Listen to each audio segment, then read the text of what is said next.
Now, what about what's going on inside of our schools?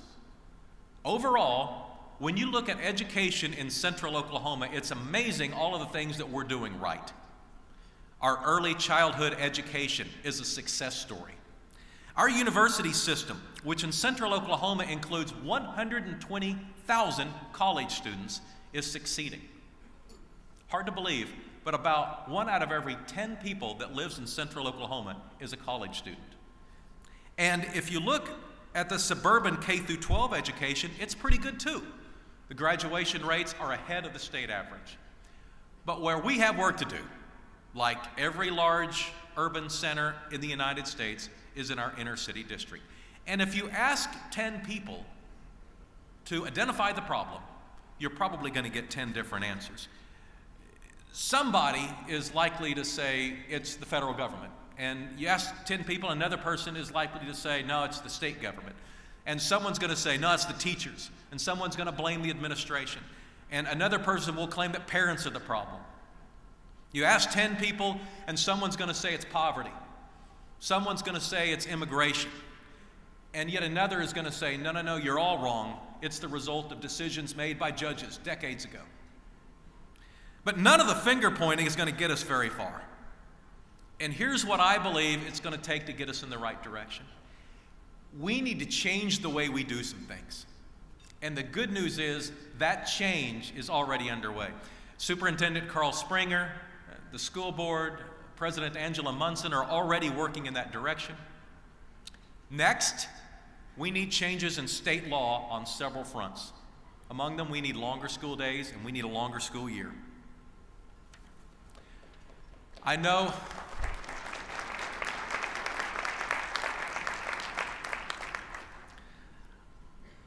some of this means fairly drastic changes. I know it's going to create a lot of turf issues, but that's too bad because what we're doing now isn't working. Secondly, we need the continued benevolence of our philanthropic community. And I firmly believe the philanthropic community is going to be there when we have a defendable system in place. They're already doing a lot, but more help is going to come when we get the structure in place for it to be successful. And thirdly, the acknowledgement that if you live in this community, this is your problem. And we're going to need your help to fix it. But fix it we will.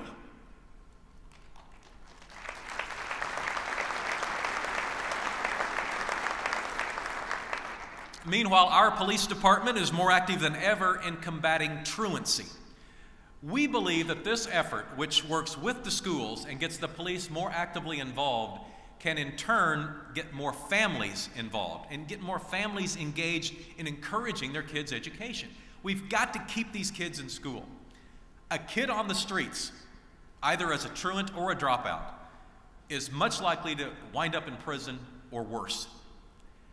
And we are committed to battling truancy in this community, and we're committed to taking on the resulting social consequences if we don't.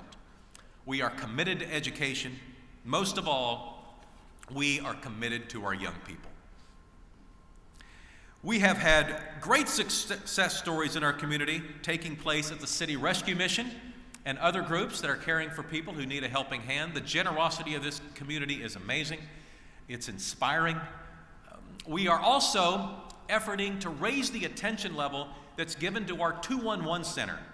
211 is the phone number to call when you need help and you really don't know who to call.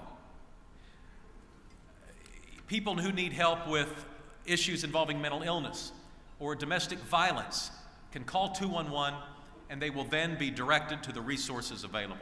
I believe that if more people knew about 211 and were actively involved in seeking help, the number of times our police officers are actually called in to address situations involving mental illness and involving domestic violence could be reduced.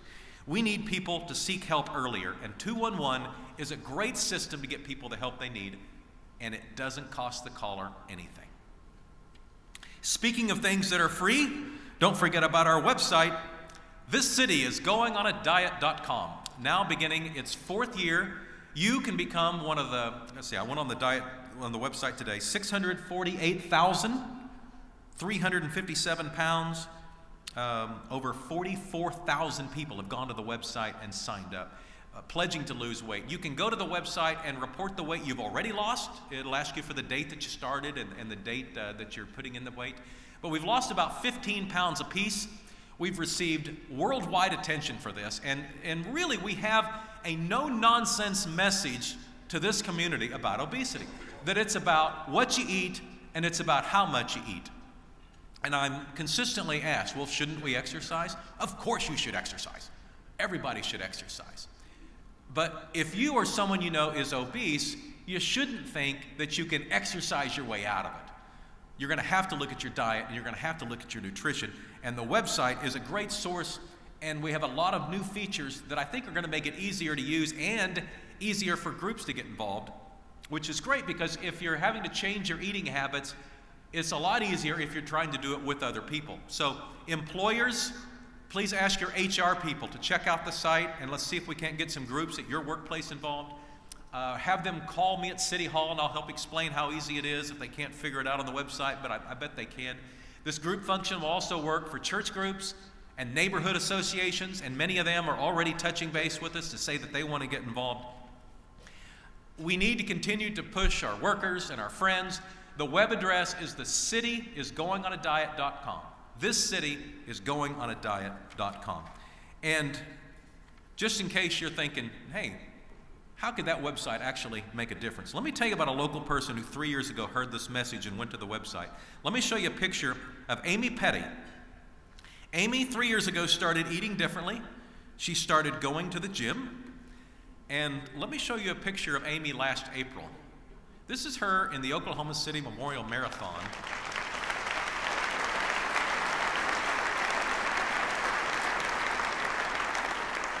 She ran the half marathon last April. She's lost over 200 pounds, 1 pound at a time. It's an amazing story of one person taking control of her life. And best of all, Amy is here with us today. Amy, would you please stand? She's sitting with my family. Amy, this applause is our acknowledgement of what you've been through.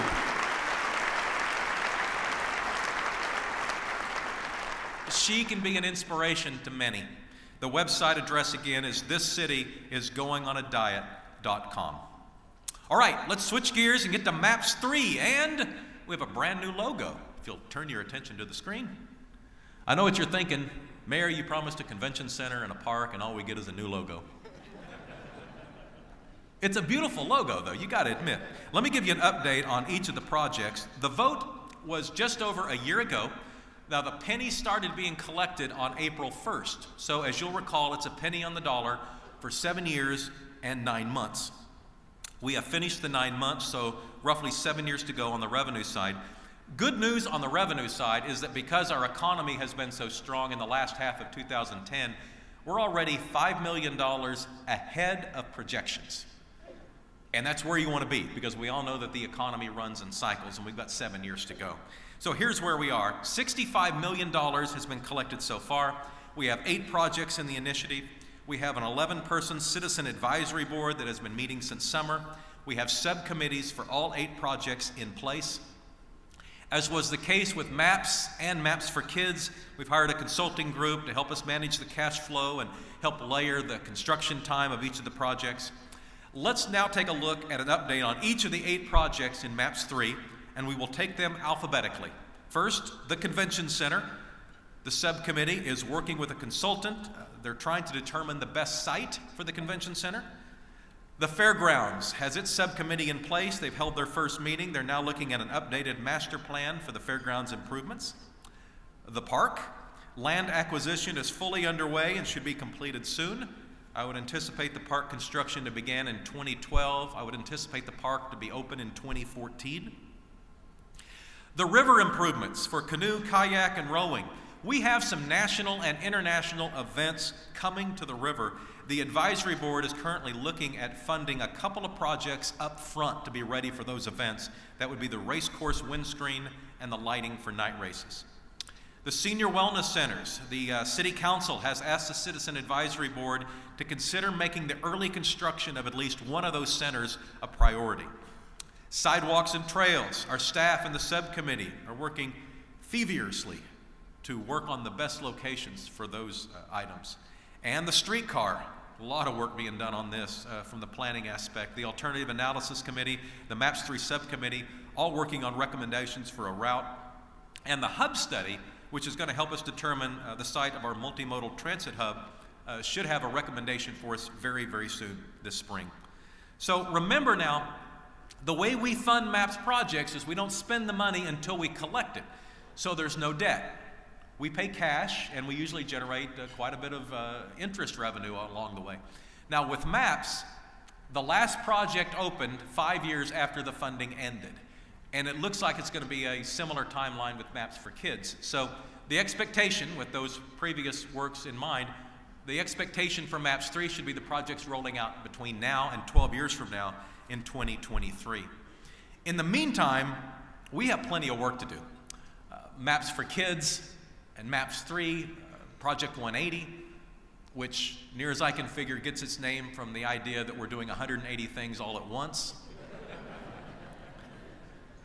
The Interstate 40 relocation, the arena improvements, and all of the street improvements that are part of the last bond issue. That's a lot. I remember a few years ago when we were improving the airport. Y'all remember that? Remember going to the airport when it was under construction? I noted at the time that it was really difficult to operate the old airport while you're building the new one at the same time at the same location. The logistics of doing all that are really tough. Now, since that went relatively well, it looks as if we're trying to do that to downtown.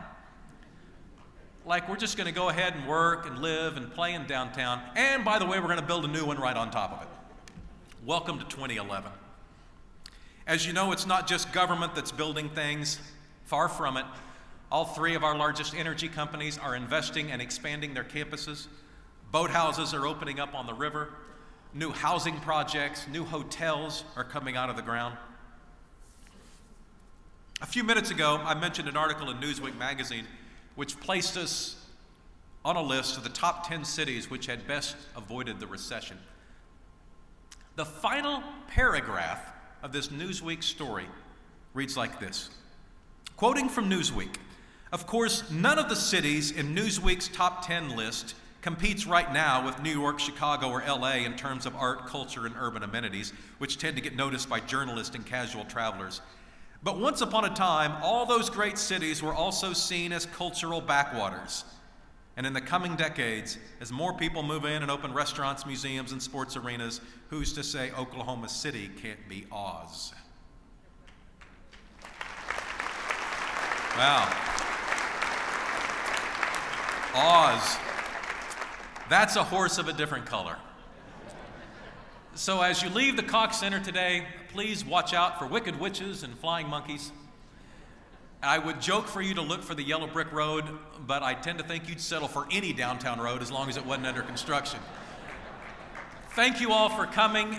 Thank you for making this such a great and wonderful city, and God bless you all.